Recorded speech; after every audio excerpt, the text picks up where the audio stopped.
Lógica del sentido. Porcelana y volcán. Evidentemente, toda vida es un proceso de demolición. Pocas frases resonan tanto en nuestra cabeza con este ruido de martillo.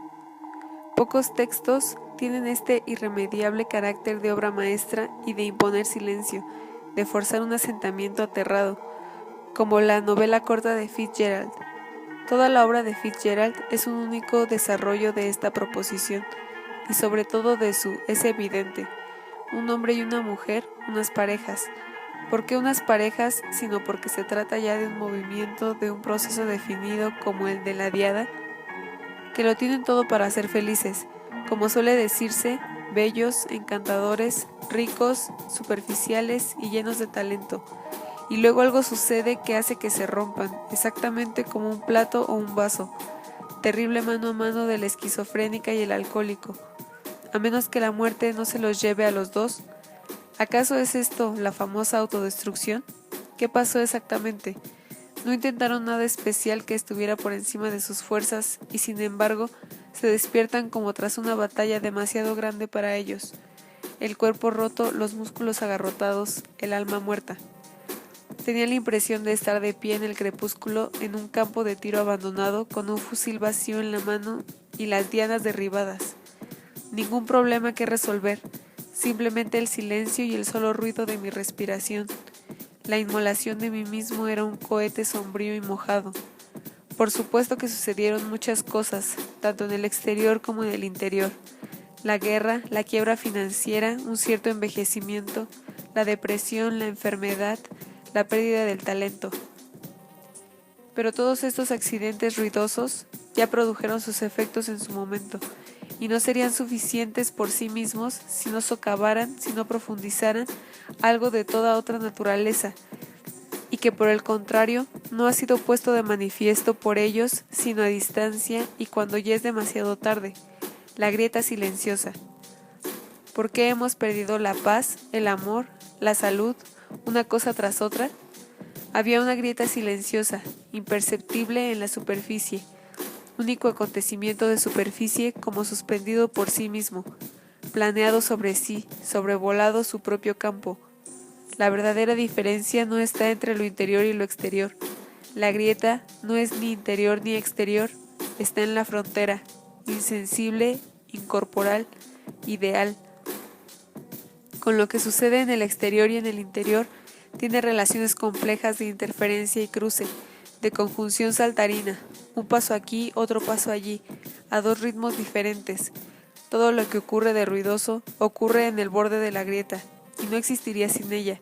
Inversamente, la grieta no prosigue su silencioso camino, no cambia de dirección según las líneas de menor resistencia, no extiende su tela sino bajo el golpe de lo que ocurre. Hasta el momento en que los dos, el ruido y el silencio, se unen estrechamente, continuadamente, en el crujido y el estallido del fin, que ahora significa que todo el juego de la grieta se ha encarnado en la profundidad del cuerpo, a la vez que el trabajo del interior y del exterior ha disentido sus bordes. ¿Qué podemos responder al amigo que nos consuela? Por Dios, si yo me rompiera, haría estallar al mundo conmigo.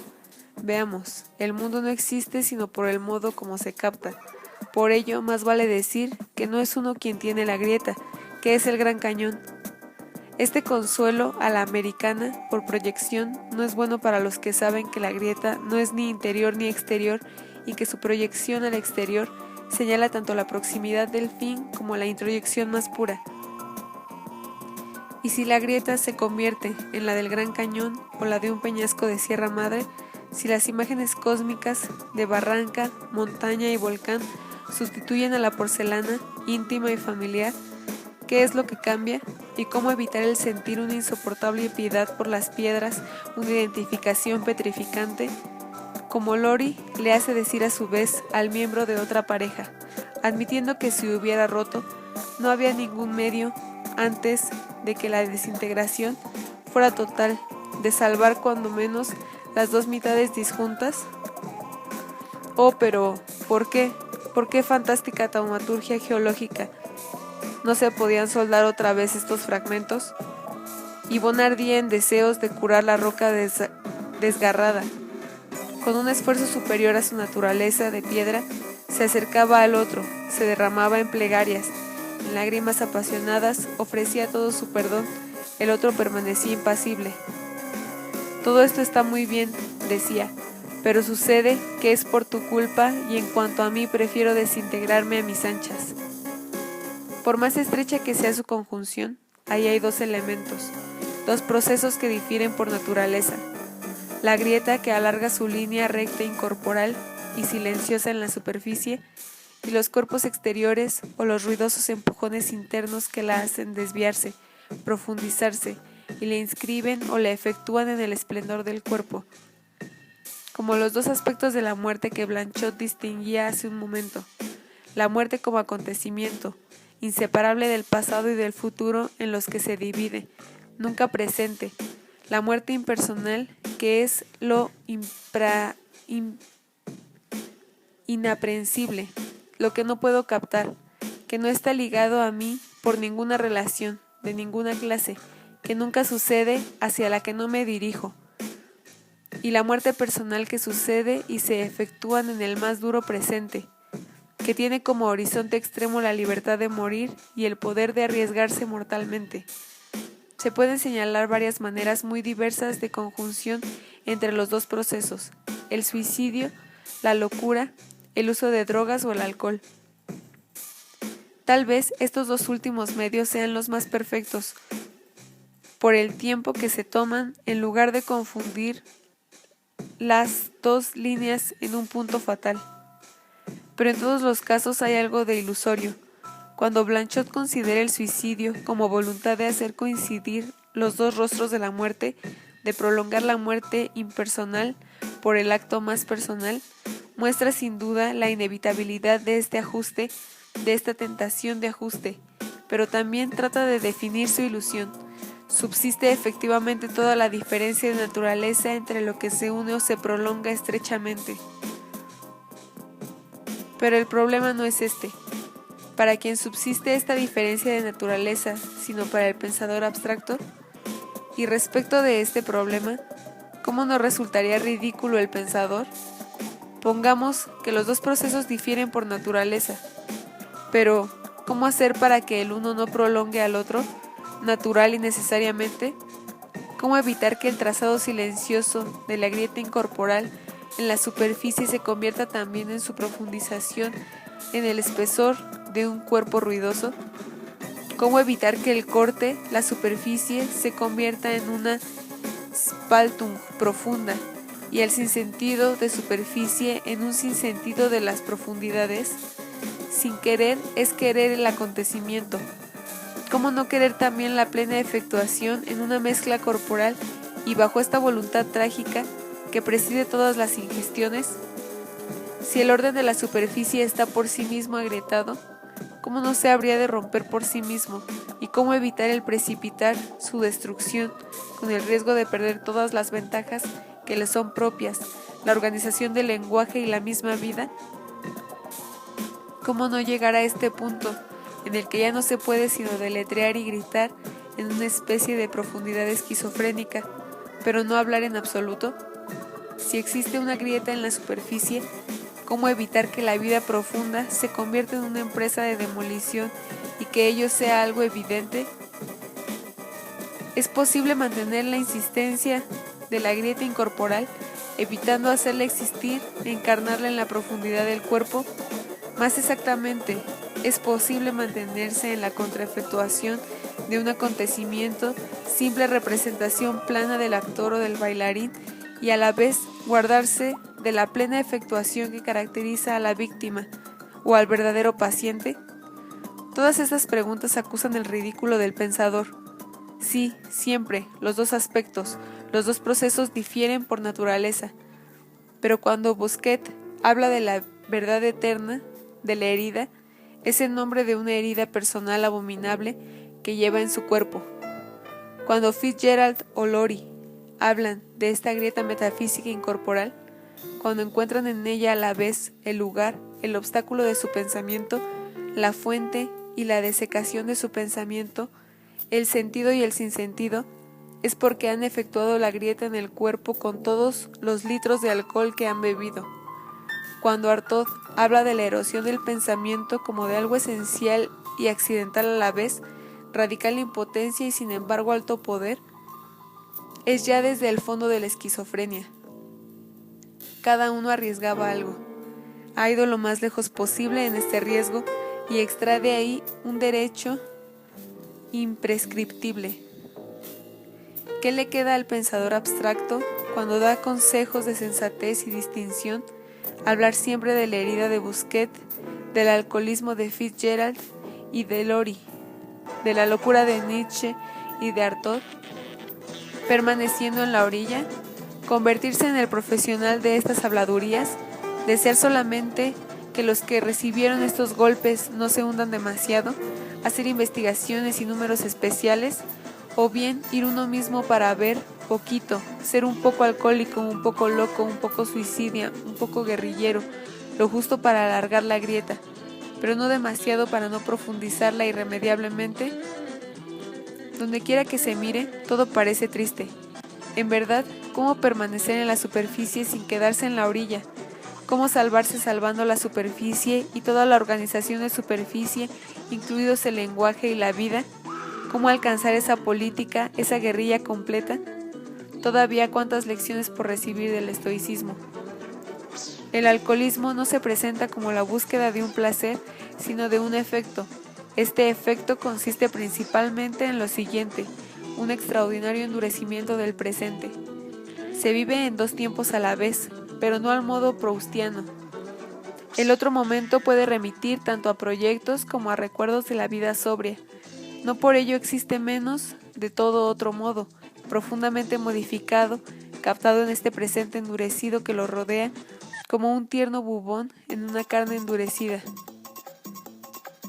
En este centro blando del otro momento, el alcohólico puede identificarse entonces con los objetos de su amor, de su horror y de su compasión, mientras que la duración vivida y querida del momento presente le permite mantener a distancia la realidad.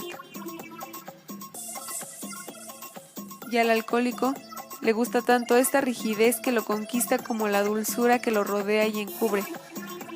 Uno de los momentos está en el otro, y el presente se ha endurecido tanto, se ha tetanizado solo para tomar posesión de este punto de blandura presto a reventar.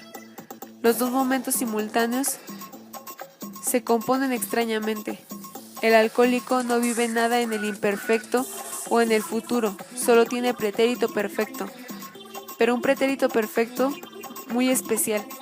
Con su embriaguez compone un pasado imaginario, como si la dulzura del participio pasado viniera a combinarse con la dureza del auxiliar presente.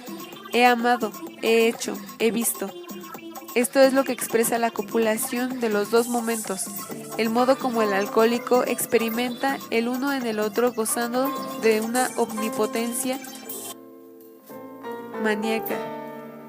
Aquí, el pretérito perfecto no expresa en absoluto una distancia o un acabamiento. El momento presente es el del verbo haber, mientras que todo el ser ha pasado en el otro momento simultáneo, en el momento de la participación, de la identificación, del participio. Qué extraña tensión casi insoportable. Este abrazo, este modo como el presente rodea y posee, encierra al otro momento. El presente se ha hecho círculo de cristal o de granito alrededor del centro blando, lava, cristal, líquido o pastoso. Sin embargo, esta tentación se desanuda en beneficio aún de otra cosa, porque pertenece al pretérito perfecto convertirse en un he bebido. El momento presente no es ya el del efecto alcohólico, sino el del efecto del efecto. Y ahora, el otro momento comprende la indiferente del pasado próximo, el momento en el que bebía.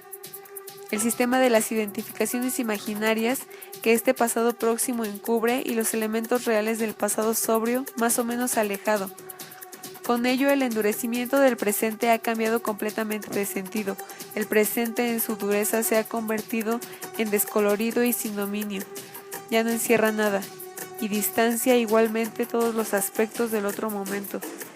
Se diría que el pasado próximo y también el pasado de las identificaciones que se ha constituido en él y también el pasado sobrio que ofrecía una materia, todo esto ha huido de un vuelo. Todo esto está igualmente lejos, mantenido a distancia por una expansión generalizada de este presente descolorido, por la nueva rigidez de este presente en un desierto creciente.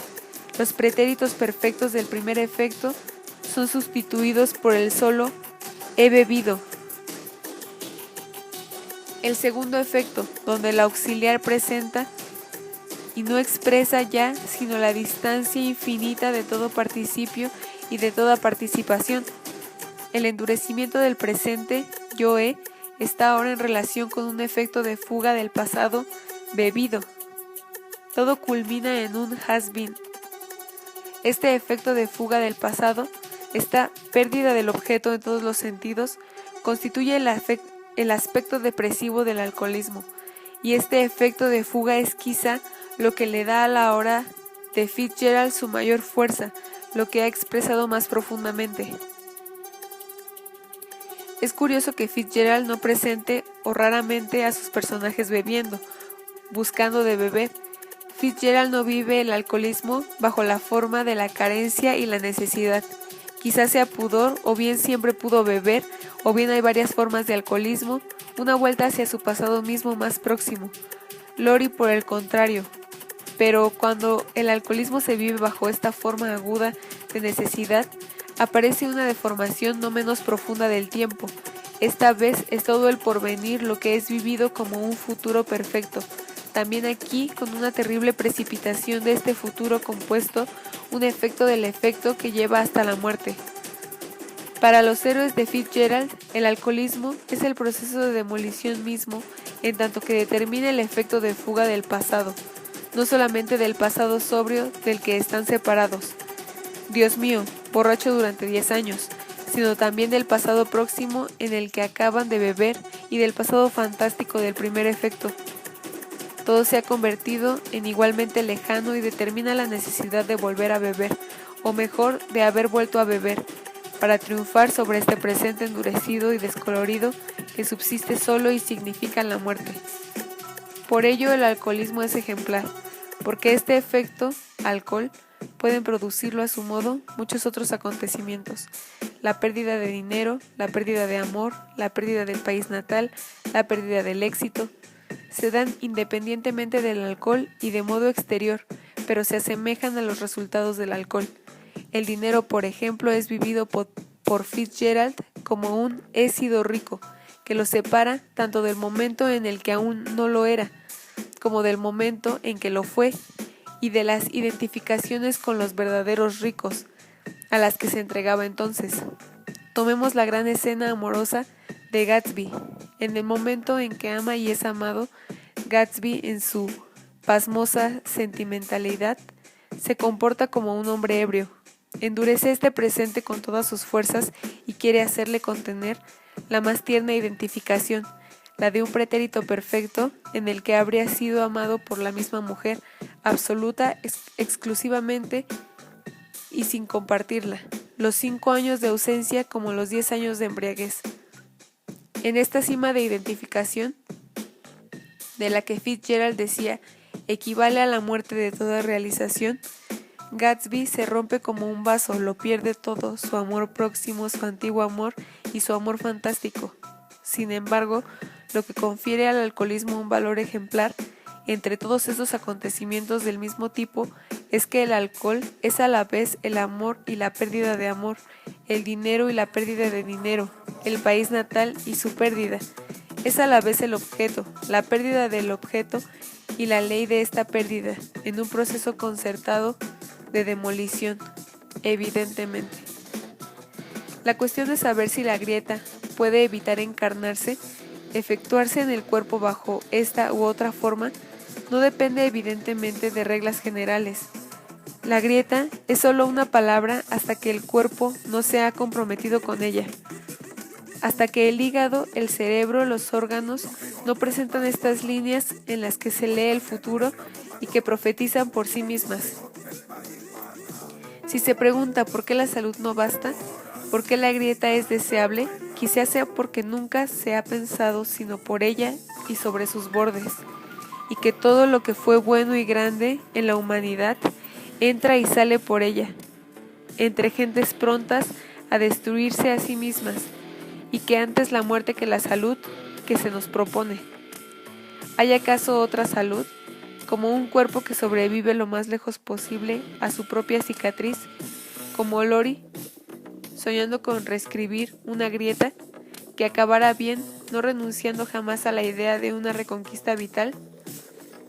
Es verdad que la grieta no importa si no compromete al cuerpo, pero no por ello cesa de ser, de valer, cuando confunde su línea con la otra línea en el interior del cuerpo. No se puede decir por adelantado, hay que arriesgarse durante el máximo de tiempo posible, no perder de vista la gran salud.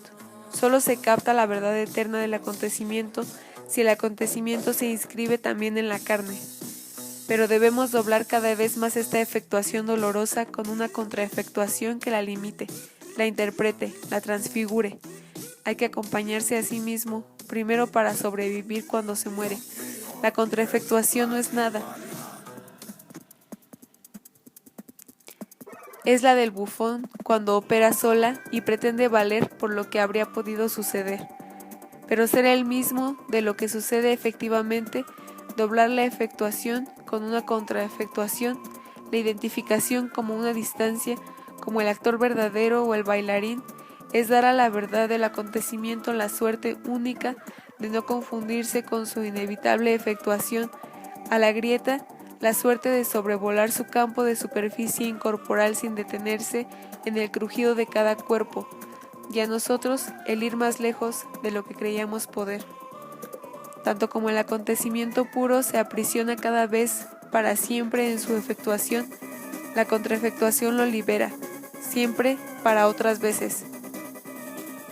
No se puede renunciar a la esperanza de que los efectos de la droga o del alcohol, sus revelaciones, puedan ser revividas y recuperadas por sí mismas en la superficie del mundo, independientemente del uso de sustancias. Si las técnicas de alienación social que determinan esta se convierten en medios de exploración revolucionarios. Burroughs escribe sobre esto, extrañas páginas que se atestiguan esta búsqueda de la gran salud, nuestro modo propio de ser piadosos. Pensad que todo lo que puede alcanzarse por vías químicas es accesible por otros caminos. Ametrallamiento de la superficie para transmudar el apuñalamiento de los cuerpos, o psicodelia.